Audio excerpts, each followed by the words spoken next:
Oh, yes. Welcome back, everyone. Today we're taking a look at the brand new Marvel Legends The Amazing Spider-Man Renew Your Vows 2-pack, featuring Spider-Man and Spinneret, aka Mary Jane Watson. This 2-pack is being released as part of Spider-Man's 60th anniversary, and it represents an alternate universe where Spider-Man and Mary Jane end up having a daughter who inherits Spider-Man's powers, and then Mary Jane eventually gets a special suit that actually siphons Peter's powers away from him to basically grant them to her. That being said, if you've seen my reviews before, you know how this goes. We're going to take a look at the toy's packaging, then we'll open it up. This is my first official, blind box, plastic-free packaging, not counting the X-Men, VHS packaging, because that was its own thing. So, regular Legends packaging without a window. So my first time officially doing, the QC roulette here. Hopefully, all those reports of defective figures are the extreme minority, and we don't have any issues. Once we get the box open, we'll get a good look at the figures. We'll check out their posability, their accessories. We'll be doing at least some group shots and comparisons today. This is my first, comic-based Spider-Man. All the other ones I have are MCU, so I'm kind of establishing this as my baseline Spider-Man to compare others to. And then, of course, at the end of the video, I'll get my final thoughts. So our lovely couple comes in what is now the new larger, deluxe size, roughly, packaging. No window, as you can see. Instead, we just get renders on the front, which I don't feel great about it. At least, over on the Tformers side of things, when they went to blind boxes for their leaders and all that, they put some really nice artwork on the front.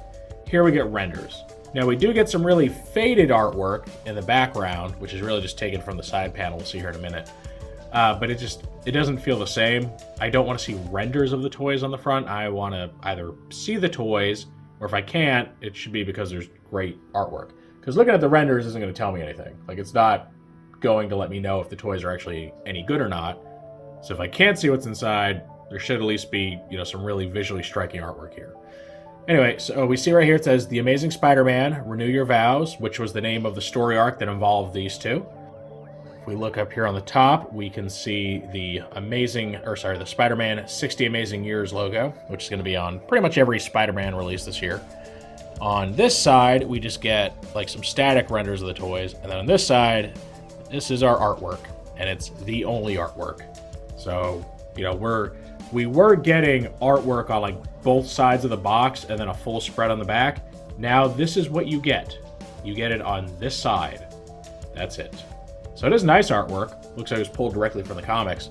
And you go on the back and oh look, more renders. At least they're not the same. At least, between the three sets, they're all different. So that's pretty nice. Does show off, the posability and everything. Also shows the accessories that these two come with. They each come with 2 additional pairs of hands, as well as an unmasked face, so you can get either Peter Parker or just Mary Jane. Somewhat out of costume. I mean, their bodies are still covered, but you at least see their faces. So, it's pretty neat. You also get to see some random, comic panels in the background, which I think is just generic for this, 60th anniversary celebration. That's probably same design on all of them. So I don't think this is taken from anything specific, just kind of a random spread of panels. All right, so that's the packaging. It's okay. Kind of reminds me of the older Legends packaging where you had artwork on the side and then just a toy render or toy photography on the back. But again, it's lesser because you can't see the toy inside. So I would say, oh, it's great packaging, but it's not. It feels really cheap. So okay, it's time. I'm going to open this up. Wish me luck. Hopefully, there will be nothing to be sad about. Now we get Spider-Man and Spinneret out of their box. Thankfully, there weren't any major QC issues. A couple of small flaws, and I'll point them out here in a moment. So you can see them laid out here. We get the alternate heads, 2 extra sets of hands. And these two definitely scale well together. Peter is a little bit taller than MJ, which, kind of checks out. Mary Jane, she's fairly tall, right? She's supposed to be a model. And then Peter's average sized man. I don't know if he's, upper 5 foot, maybe 6 foot. So I think the scaling's pretty good. Let's take a look at Spider-Man first. So one thing that is really odd is that it appears that his entire torso area, including these joints right here, and the head, they're all made of white plastic. I don't know if that's because, he was gang molded with this toy for this set or what. The downside of that is that if you get any scratches on the paint, it means you have these white areas shining through. And I'm not sure how well the camera could focus on it, but you should be able to see a little white scratch right about here on the face. And it came out of the box that way. And yeah, nothing you can do about it. It's just a little white scratch right there on his mouth. Kind of distracting, kind of annoying. Let's see, we have a little white spot right here on the abdomen. And then in here, where the butterfly joints kind of scrape against the middle of the torso, you get a little bit of white too. So yeah, it's a little unfortunate because that means anytime you have a scratch, instead of just, maybe some of the black webbing coming off and that area staying red or blue, depending on what part it's on, no, it's going to turn white. So yeah, not the best choice of plastic color. Other than that, the QC is pretty good. There are some areas on the forearms where the web pattern seems to stretch beyond the red areas, like you can see here. It's not too bad, and not very noticeable since he uses a fairly dark shade of blue, but overall, I think it's good enough. It's not perfect, but I mean, considering the amount of paint application that has to go on a standard Spider-Man suit, it's going to be very hard to find, perfect QC. Overall, no major issues. I've seen a lot of shots of people getting this toy where one half of the little pelvic webbing area is just missing, so it's just blue. So I'll take what I get here. I think this is good enough. All right, for posability, he's got a ball joint on the head, and then he has another ball joint, which is something you're seeing less frequently. They tend to go to the ball joint and hinge combo so they can look up and down.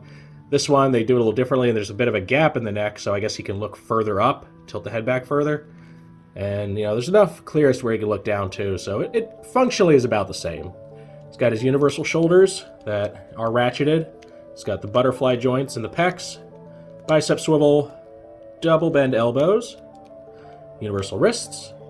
He has an upper ball joint for the torso, which is how you get his left to right rotation. There is no waist rotation there.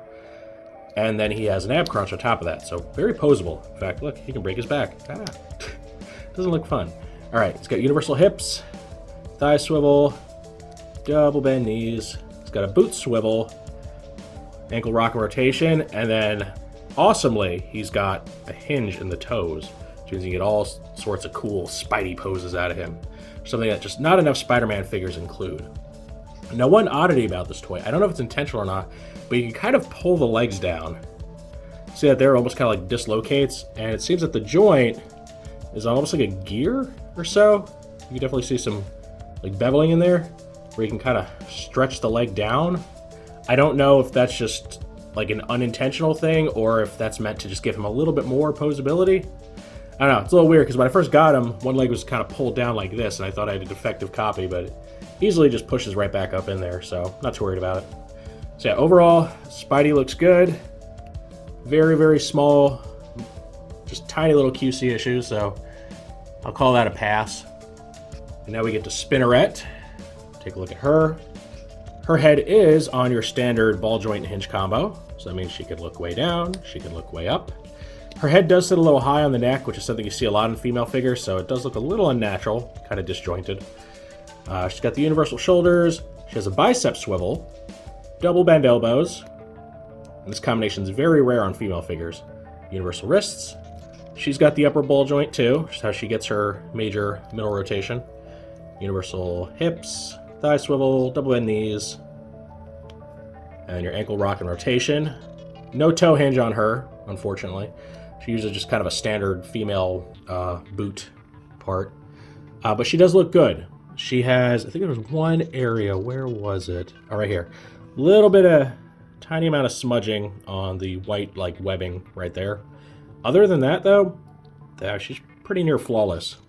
She does use that generic upper torso with the two holes in the back. That bothers me. Don't use that part if there's not something to plug in there. Now she just has two gaping holes in her back. They need to develop a variation of this, that doesn't have the holes in it. But, oh well, I mean, it does give her more compatibility if you ever want to put a cape on her.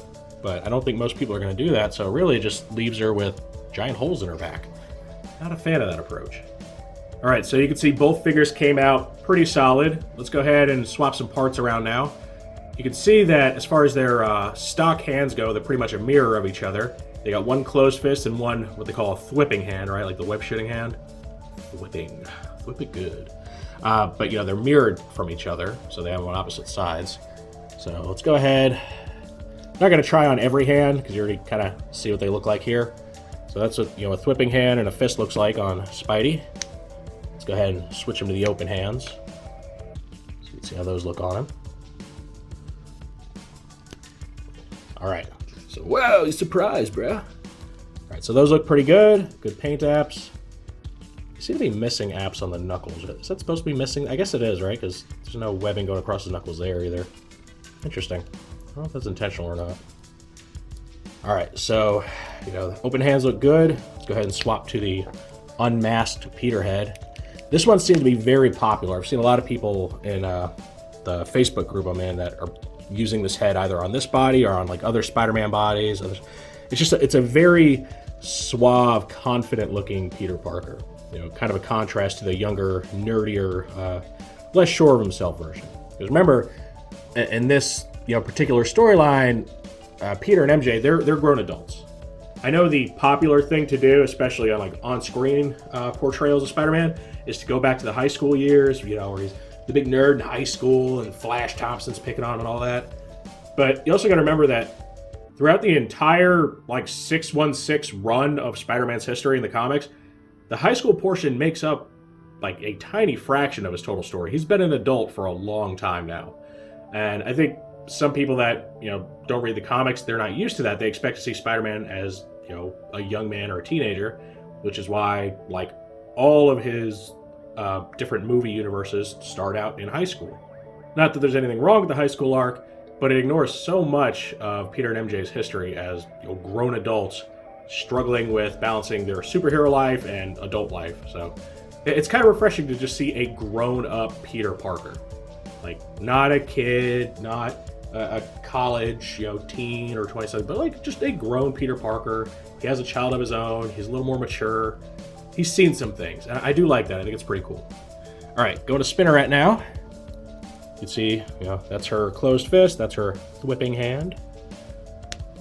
Oh, I can't say that with a straight face. Thwipping. Sounds like I have a lisp. All right, so here's the open hands for her. They look pretty good. They appear to be more or less symmetrical. I know a lot of the female figures, they have kind of asymmetrical open hands where one's like mostly open, one's kind of doing like a grasping pose, but she just gets both open ones.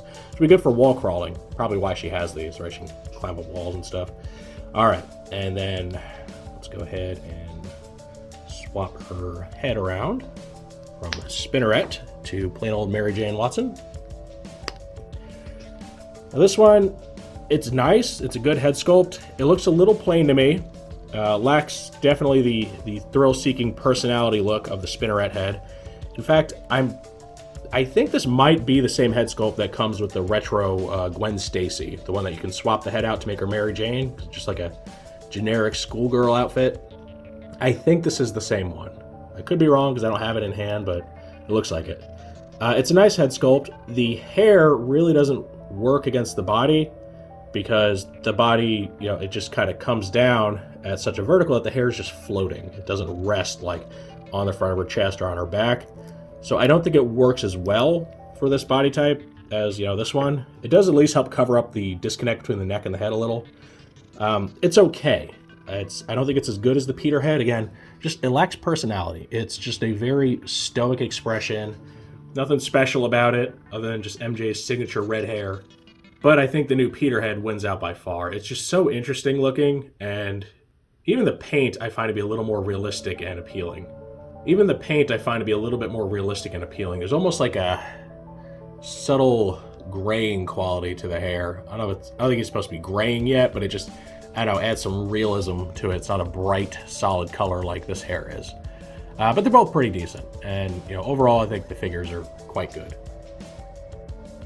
All right, here's a quick comparison shot with the MCU version of Spider-Man, in this case the integrated suit Spider-Man from the Armadillo Build-A-Figure wave.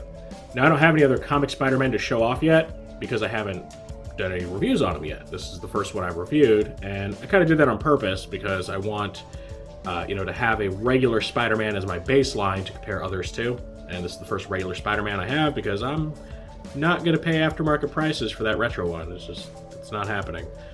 So instead, what I'm going to do is just give you a look at what your regular classic Spider-Man looks like compared to a new iteration. And I talked about the, idea of Peter now being a grown-up, and you can see it here in the height difference. This much better represents Peter in his high school days than as like a 30-something-year-old, 40-something-year-old man. And I think it works. Obviously, two very different aesthetics.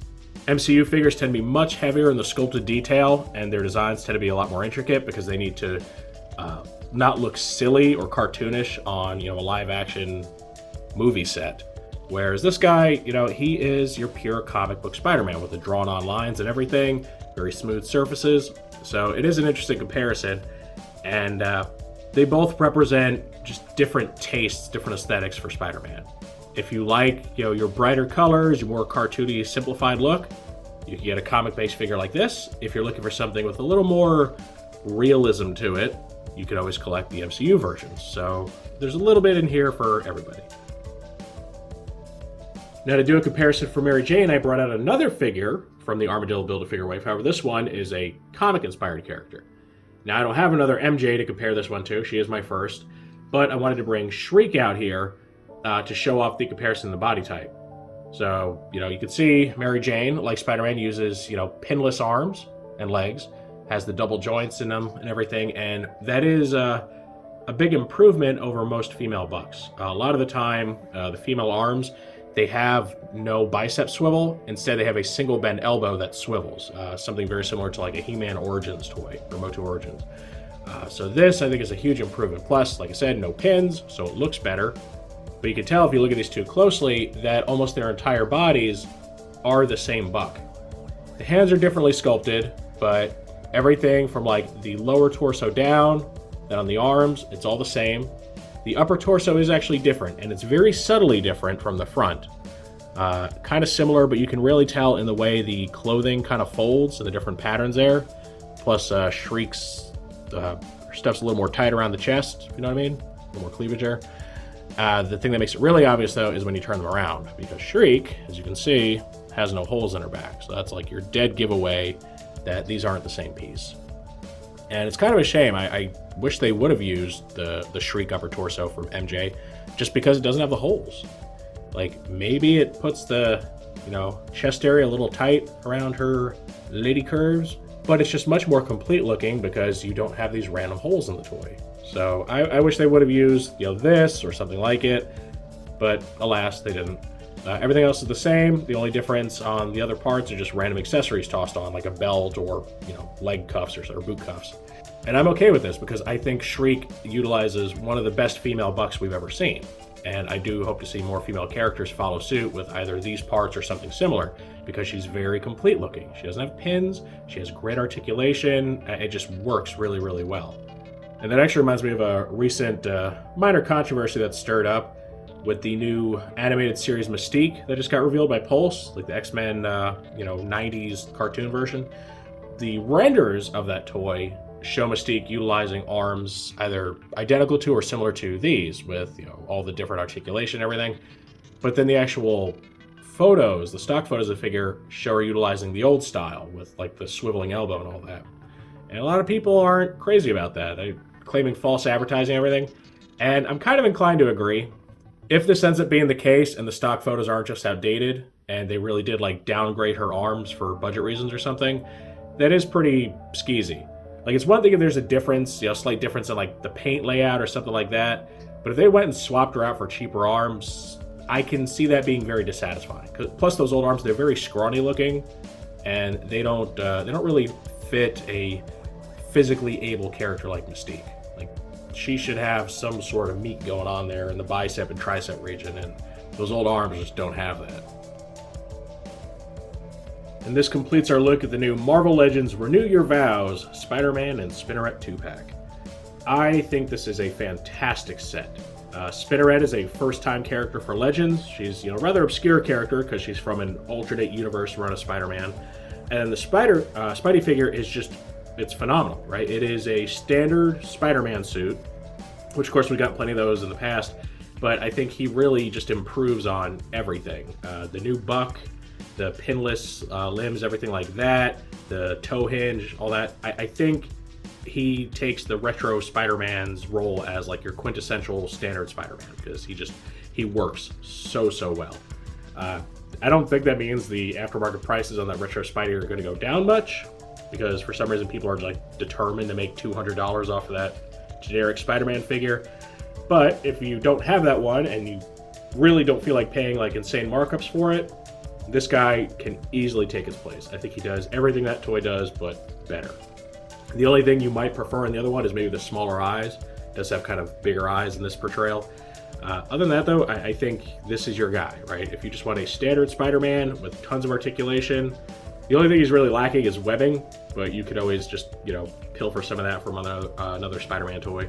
And the Spinneret, I think she's phenomenal. She also has the pinless joints. As we saw, they're not anything new for her. They're the same ones used on a character like Shriek. But it really makes a huge difference, because the pins, they serve their purpose, but they've become, quite an eyesore. It's kind of like ball joints in Transformers, right? Ball joints, they served a purpose. They, renovated articulation and, reinvented the wheel a bit, but they don't last very long. So we replaced them with universals. Same thing here. The pin joints, they had their usefulness. They gave us lots of articulation, but we needed something better. Something that doesn't break up the characters like coloration and smoothness. So I think these two are just the epitome of what like a Spider-Man and Spinneret should look like. I still think Hasbro really needs to take this little upper body portion here and either not use it, because we saw like Shriek, her upper body part is very similar, like very similar, and it doesn't have the holes in the back. So either just use that instead, or just have an alternate tooling for this where it doesn't have the holes, because the holes are very distracting, and I hate seeing a Legends figure that doesn't have any back accessories that still has giant holes in their back. It's very distracting. So that's maybe the one potential downside of this set, is just the holes in Spinneret's back. Everything else I think is great. The alternate heads are pretty good. I think the Peter one definitely outshines the MJ one, because like I said, MJ one just looks a little generic. You can tell that the hair was not molded for this body, so it just floats in midair. But it's a really good set, and it's not terribly priced. It costs roughly what 2 Legends figures cost nowadays. So I think if you pick this up, you'll be very satisfied with it. Of course, that is just my take on this 2-pack, so now I want to know what you all think of it. Is this something that you're really looking forward to picking up, or if you already have picked it up, are you very happy with it? Did you buy this mostly for the Spider-Man, mostly for Spinneret, maybe a little both? Or do you not like this? Maybe you just don't need another Spider-Man in your collection, maybe you don't care about alternate universe Mary Jane. Any and all feedback is always welcome in the comments section. If you enjoyed this review, make sure to toss it a like. Let YouTube know you want to see more stuff like this. If you do want to see more like this, make sure to subscribe and hit that notification bell so you always get a heads up when I post something new. I thank you for joining me for this look at the brand new Marvel Legends Renew Your Vows Spider-Man and Spinneret 2-pack. And with all that said, I will see you next time.